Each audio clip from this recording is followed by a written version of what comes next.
Mtumishi wa Mungu Faustin Munishi. Nimekuja hapa purposely kumpongeza mtumishi wa Mungu Askofu Gwajima. Kauli yake aliyoitoa hivi karibuni imenifanya nije hapa nimpongeze. Sasa utaniuliza, wewe Munishi, si ni wewe ulimkosoa Askofu Gwajima alipoingia katika siasa na akachaguliwa kuwa mbunge? Vipi leo unampongeza?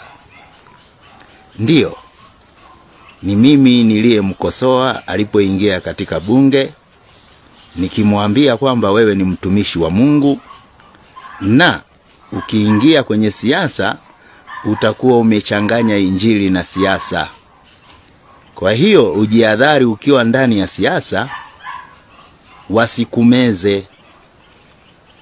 Na kweli muda umekuwa mwalimu mzuri sana. Gwajima ameingia kwenye siasa, amekuwa mbunge, tena amechaguliwa kwamba ni mmoja kati ya watu kamati ya NEC, ile kamati kubwa kabisa ya chama cha CCM, na akiwa na vyote hivyo ndani ya CCM akathubutu kutoa kauli aliyoitoa kuikosoa serikali ya Mama Samia, akiuliza, huu utekaji utaendelea mpaka lini? Unapaswa kukoma.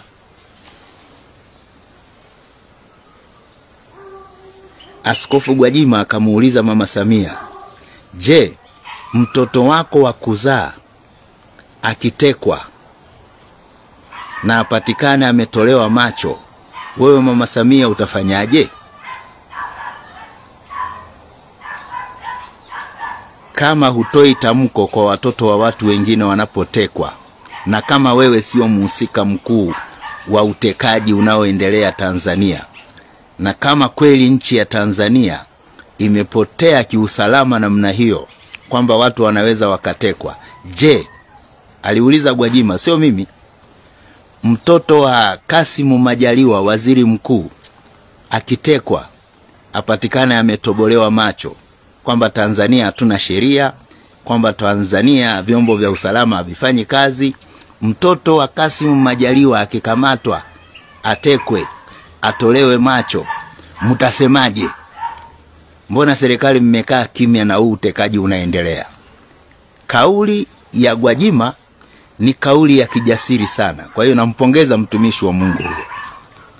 Sasa si wewe ulimkosoa? Ndiyo, nimemkosoa, lakini sasa ameonyesha kwamba yeye bado ni mtumishi wa Mungu. Yuko kwenye siasa lakini bado ni mtumishi wa Mungu. Hata Musa ili awakomboe wana wa Israeli, japo sitaki kumfananisha Askofu Gwajima na Musa, lakini Musa ili awakomboe wana wa Israeli alipata nafasi ya kwenda kuishi ikulu, akajionea mambo ya ikulu, na yale mambo ya ikulu hayakumsisimua, akaachana na lile agizo Mungu alilokuwa amempa kwamba atawakomboa wana wa Israeli watoke katika utumwa. Tanzania tunahitaji mabadiliko. Hata kama Mungu atamtumia Askofu Gwajima, well and good. Sisi tunachotaka ni mabadiliko. Mungu anaweza akamtumia yeyote.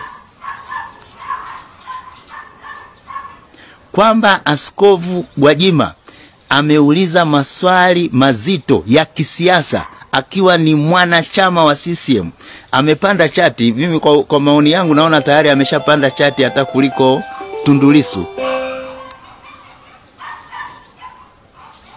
Na ukumbuke kauli zangu, mimi natoaga kauli ambazo nazikumbuka. Nilisema hivi, wakati uchaguzi unafanyika katika chama cha Chadema, nilisema hivi, Mbowe CCM wameshamzoea, wakimwekea kitita cha pesa anakubaliana na mambo yao. Nikasema hivi, ukiniambia kati ya mwenyekiti Mbowe na mwenyekiti Tundu Lissu nitachagua nani? Nikasema mimi nitaacha uchaga mbali, nitamchagua Tundu Lissu. Matokeo yake Tundu Lissu wakapita, akawa ndio mwenyekiti. Sasa hivi baada ya askofu mtumishi wa Mungu Askofu Gwajima kutoa kauli aliyoitoa, ukaniwekea Tundu Lissu hapa, na ukaniwekea Gwajima hapa, uniambie kati ya hao watu wawili nani ungemchagua awe rais wa Tanzania? Mimi naweza kumchagua Askofu Gwajima, ni mtumishi wa Mungu. Sijapendelea, yule ni Msukuma, mimi ni Mchaga. Kwa nini utaacha tena Tundu Lissu ambaye ulimchagua awe mwenyekiti? Nilisema awe mwenyekiti wa Chadema, lakini sikusema kwamba atakuwa rais. Bado sana Tundu Lissu, pamoja na kwamba ashapigwa risasi na amepitia mambo mengi, kuwa rais wa Tanzania bado kidogo. Utaniuliza kwa nini? Kwa sababu Askofu Gwajima ni mtumishi wa Mungu, na watumishi wa Mungu naturally ni politician, ni wanasiasa. Unajua siasa ilianziaga mbinguni. Mungu alimtuma Musa awatoe wana wa Israeli katika nchi ya Misri akitumia siasa tu. Musa akaambiwa nenda kaseme hivi, wakikataa uje uniambie. Akaenda akasema maneno tu, yani Mungu alitumia maneno kuwatoa wana wa Israeli katika nchi ya Misri ya utumwa, na wana wa Israeli wakatoka kweli, wakaenda. Kwa hiyo Tanzania hatuhitaji mwanasheria awe rais. Tundu Lissu ni purely lawyer, mwanasheria, na mwanasheria akiwa rais tutaletewa mafaili mengi sana ya sheria. Ulimuona pale mahakamani Tundu Lissu alivyofanya? Alikuja na gunia lenye makaratasi ya kutetea kesi yake. Kwa hiyo yule ni mwanasheria. Tundu Lissu atahitaji rais kama Munishi vile ama Askofu Gwajima, alafu Tundu Lissu awe waziri wake wa sheria, awe mshauri wake wa mambo ya kisheria. Hiyo kazi inamfaa kabisa. Lakini urais bado. Ni mimi nimesema, lakini na uchaguzi si upo jamani, mtaona mambo yatakavyokwenda. Sasa nirudi kwa Askofu Gwajima ambaye nimempongeza. Ili Askofu Gwajima awe rais, lazima kauli aliyoitoa, ndio maana hajaongea mambo mengi. Kauli aliyoitoa, yeye yuko tayari sasa hivi kwa lolote. Kwa maana ya kwamba CCM waamue kusuka ama kunyoa, Gwajima yeye anangojea. Mkimtoa kwenye Chama cha Mapinduzi bado atarudi kuwa askofu. Mkimtoa kwenye neki bado atakuwa ni mtumishi wa Mungu aliyeingia kwenye siasa mpaka akaingia bungeni, akaona mambo yanavyokwenda, dhamira yake ya kiroho ikamsuta, akaona aseme. Hilo ndilo ninampongeza kwalo hilo. Askofu Gwajima, hongera mzee. Josephat, hongera.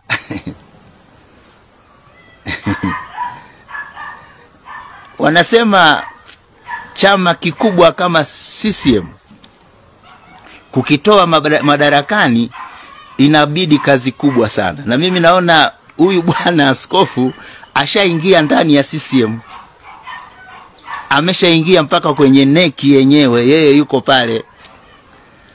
Ameshajua figisu, yani ujanja unaotumika pale kwenye neki kumuingiza mtu ambaye hastahili, na yeye kama mtu wa Mungu anaona tu. Aliona wakati neki ikimteua Mama Samia Suluhu Hassan kuwa ndiye mgombea pekee. Aliona jinsi watu walivyozuiliwa kuchukua fomu wasimpinge Mama Samia.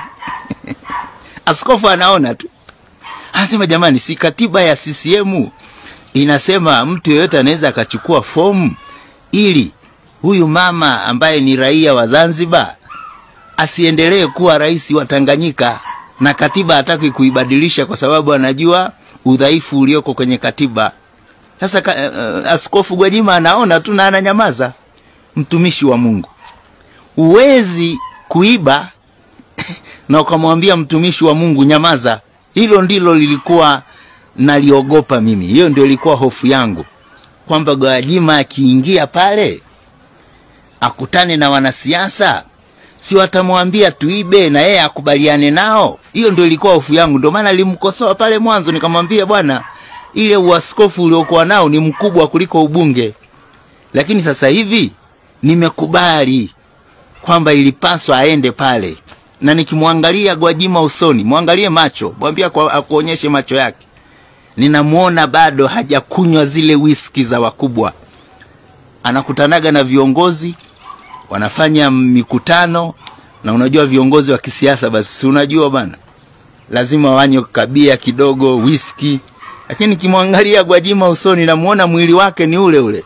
Mtu anayekunywa bia, akinywa bia wiki mbili tu ama mwezi mmoja, utaona katumbo kakitambi kabia kamepanda hivi. Gwajima mwili wake ni ule ule. Hata sura yake ukimwangalia unaona bado utukufu wa Yesu uko pale pale. Kwa hiyo Gwajima ametuthibitishia watumishi wa Mungu Tanzania kwamba siasa sio mbaya vile. Siasa na injili ni maadui wanaotegemeana, wanaweza wakaishi pamoja ili mradi huyu mwenye injili hasimezwe na siasa. Na ndio maana utamuona hata Yesu katika mikutano yake alikuwa anaingia kwenye masinagogi ya watu, dini za watu, na ndani ya dini za watu anawafundisha neno la Mungu la kweli. Na akitoka pale wale wenye dini wanatafuta kumuua, lakini Yesu anachoropoka, anaondoka zake.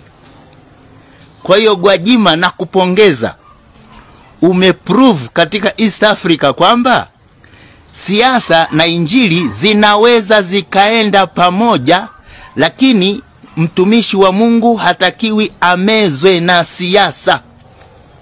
Kwa hiyo kauli yako Askofu Gwajima imetuonyesha wazi kwamba wewe hujamezwa na siasa za Tanzania, hujanunuliwa na CCM. Bado wewe ni mtumishi wa Mungu yule yule tuliyokujua, kwa sababu umeuliza maswali magumu kwamba inakuwaje rais ndiye anayeteua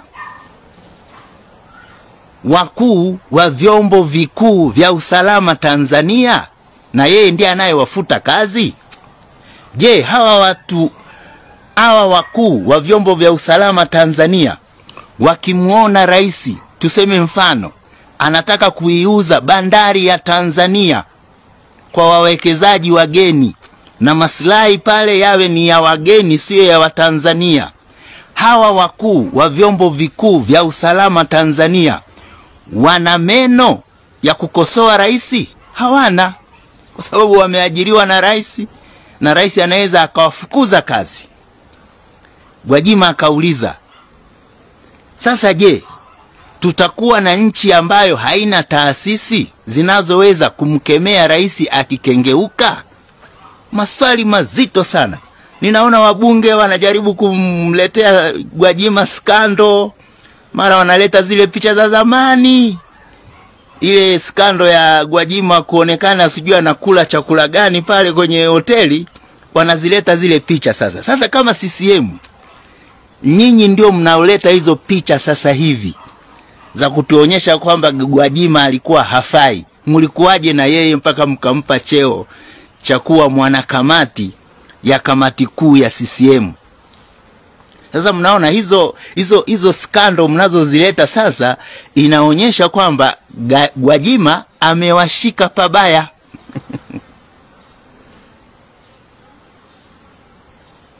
Na kauli ya Gwajima sasa inaonyesha kwamba adui yenu sasa, hata Mama Samia sasa amejua.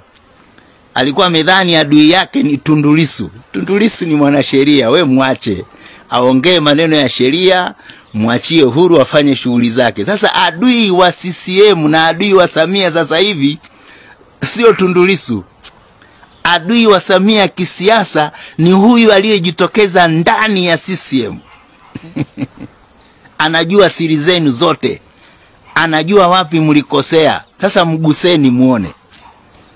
Nimeona hata kigazeti fulani hivi kinaandika eti Gwajima sasa anapanga kujiteka. Kumbe ni wao sasa wanapanga kumteka. Lakini jaribuni, huyo ni mtumishi wa Mungu, na kama Mungu anataka kumtumia alete mabadiliko Tanzania, msijaribu kumgusa.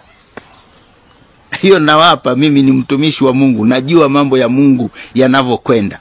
Sasa utaniambia, Gwajima akiingia si ni Msukuma yule yule, na Wasukuma wana network yao ile ambayo ilikuwa na Magufuli. Kuna tutakuwa tumepona au tumeingia kutena kwenye Usukuma? Mimi nataka kusema hivi, nchi ya Tanzania tumevuka mahali pa kuwaza mambo ya ukabila. Tunachotaka ni mabadiliko. Na Tanzania kuna brain. Sisemi kwamba Tanzania kuna watu wanaofikiri. Na brain moja nzuri sana ambayo tunayo ni Askofu Gwajima. Na wanasiasa wakiona brain kama hiyo wanajaribu kuigonga irudi chini. Ona cheo walichompa, hajapata uwaziri, lakini ni brain nzuri sana. Yani wanasiasa, watu wanaofikiri vizuri Tanzania hawapati vyeo bana. Watu wanaofikiri vizuri kwa maslahi ya nchi yetu kule Tanzania wanaitwa maadui. Unaona? Hapo ndipo tunapokosea. Tunahitaji akili za Watanzania tuzitumie kuleta maendeleo ya nchi yetu. Brain kama ya nani? Kuna mtu mwingine pia ana brain, pamoja na kwamba ametuhumiwa mambo mengi. Mimi sijawahi kuwa na hakika kama amefanya makosa mengi kama hayo. Kuna huyu bwana anaitwa nani huyu ambaye ni mkuu wa mkoa wa Arusha sasa hivi. Alikuwa mkuu wa mkoa wa Dar es Salaam na sasa hivi ni mkuu wa mkoa wa Arusha. Huyu bwana na yeye ni brain, pamoja na kwamba wao na Gwajima sijui kama wanaivaga chungu kimoja. Huyu Makonda, Gwajima anasema jina lake kamili sio Makonda, anaitwa Bashite. Huyo ni Gwajima. Lakini unajua brain inajuana na brain nyingine. Huyu bwana Makonda akili yake pia iko juu, ni akili nzuri. Hawa ni watu ambao nikienda Tanzania nitapenda kukutana na wao. Kwa sababu ukiona mtu anaweza kuwa mkuu wa mkoa wa Dar es Salaam na akashitua watu mpaka ubalozi wa Marekani ukashtuka, huyo mtu ni akili, yuko vizuri. Hata kama Gwajima anasema ni Bashite, pengine masomo yake hayakuwa vizuri, lakini akili yake iko nzuri. Anafanya mambo mazuri. Akiwekwa mkuu wa mkoa kila mtu atajua. Lakini sasa hivi tunavyoelekea kwenye uchaguzi, ninaona makali yake yamepungua. Pengine Samia naye amempunguza makali Makonda. Amejua kwamba Makonda anaweza kupewa kitu kadogo hivi akakalima na akachukua zile sifa zote. Na hiyo nilimchanua Mama Samia wakati nilimwambia, huyu Makonda umempa cheo na ameenda Arusha amefanya mabadiliko ambayo serikali haijawahi kufanya. Kwa hiyo unafikiri kisiasa watu wa Arusha watampenda nani, Samia au Makonda? Sasa Mama Samia naona alishtuka, sasa amepunguza makali ya Makonda. Lakini ile ni brain, iko sawa ile. Yuko sawa ile. Askofu Gwajima yuko sawa zaidi. Aya, kuna mzee mwingine ambaye pia nikienda Tanzania, Dar es Salaam, nataka kumuona. Huyu mzee Wasira huyu. Huyu mzee Wasira pamoja na kichwa yake kubwa ile kichwa ina akili nyingi yule mzee. Na inawezekana yule mzee ndio engine inayoendesha CCM. Yaani siku atampoteza yule mzee CCM itayumba. Kwa hiyo yule mzee pia nitataka nimuone, nimuulize mzee, hivi asubuhi ukiamka unakulaga nini? Na mchana unakulaga nini? Maana wewe ulikuwepo wakati wa Nyerere. Nyerere akaondoka akakuacha. Tena sio kuondoka tu, aliondoka kwenye siasa yeye akakuacha.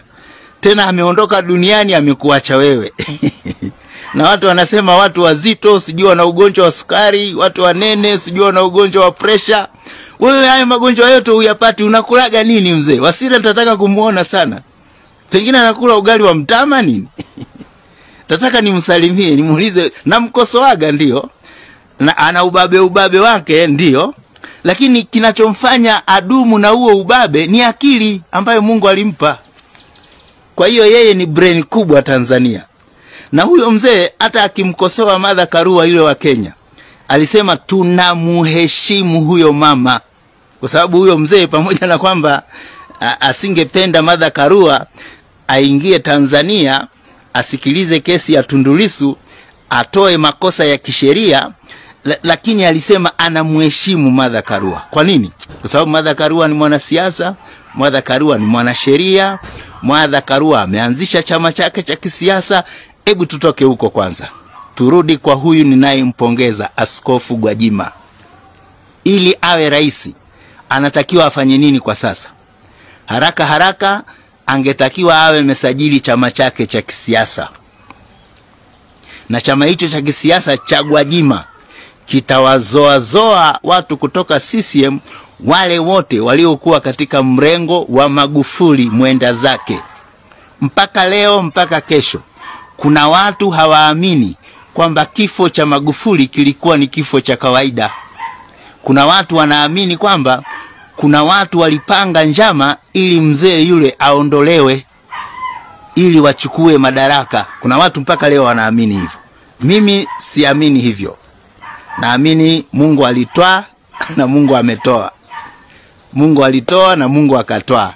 Hivyo mimi ndivyo ninavyoamini, kwamba ilikuwa ni kawaida, ni kifo cha kawaida. Kwa sababu hizo wanazosema wengine sijui Magufuli aliuawa nini. Na Magufuli pia nilimkosoa kwa mambo mengi, lakini Magufuli pia alikuwa brain nzuri kwa Tanzania. Alikuwa ni mtu anayejali rasilimali za Tanzania ziwe mikononi mwa Tanzania. Kuna makosa yake madogo madogo. Mtu akikukosoa haina maana na kuchukia. Si ni mimi nilimkosoa Gwajima? Si ni mimi sasa niko hapa nampongeza kwa hatua aliyochukua? Kwani nitakuwa mtu wa kukosoa tu mpaka kesho kutwa? Sasa Gwajima akitaka kuwa rais, awe tayari amesajili chama chake cha kisiasa. Hicho chama kitawazoa wote timu Magufuli ndani ya CCM, na kitawazoa hata watu wa upinzani waingie ndani. Hiyo ni njia moja ambayo inaweza ikaleta mabadiliko Tanzania.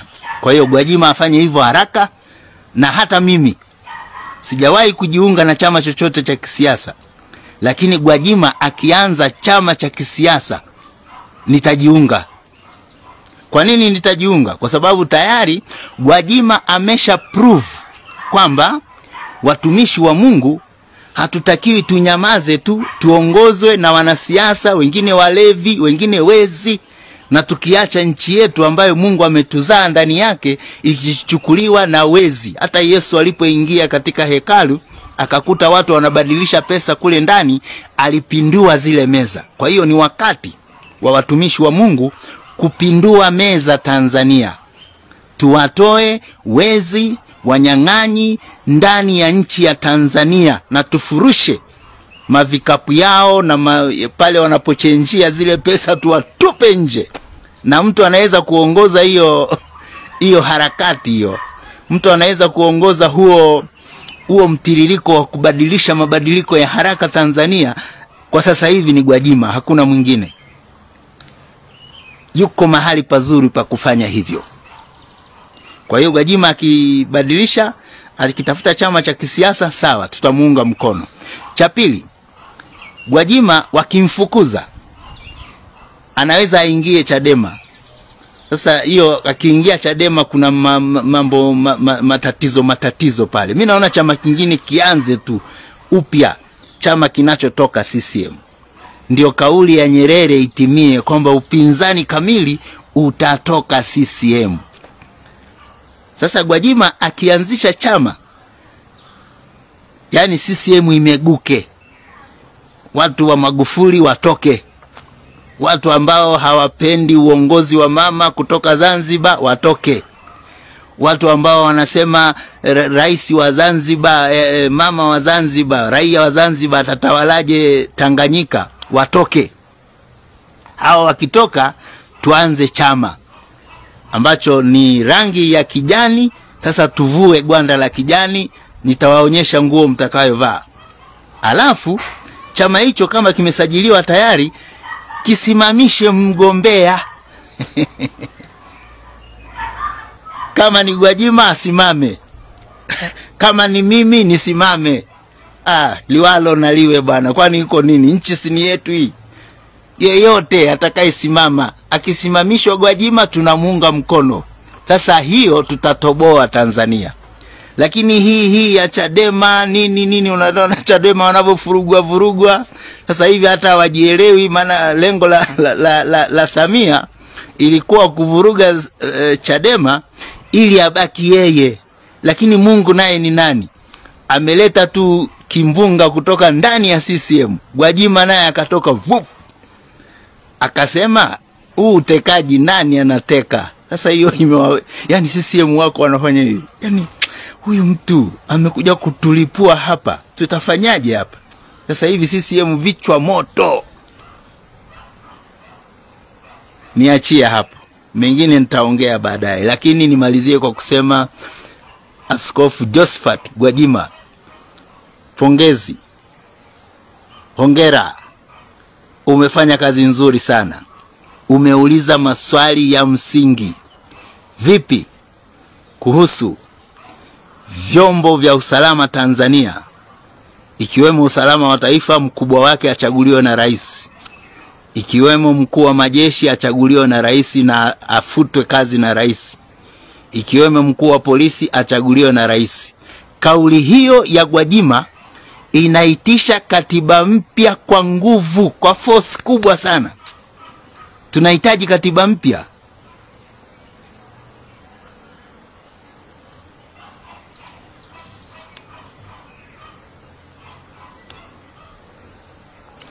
Nimekuwa nikiongea bila sauti hapa, haki ya Mungu.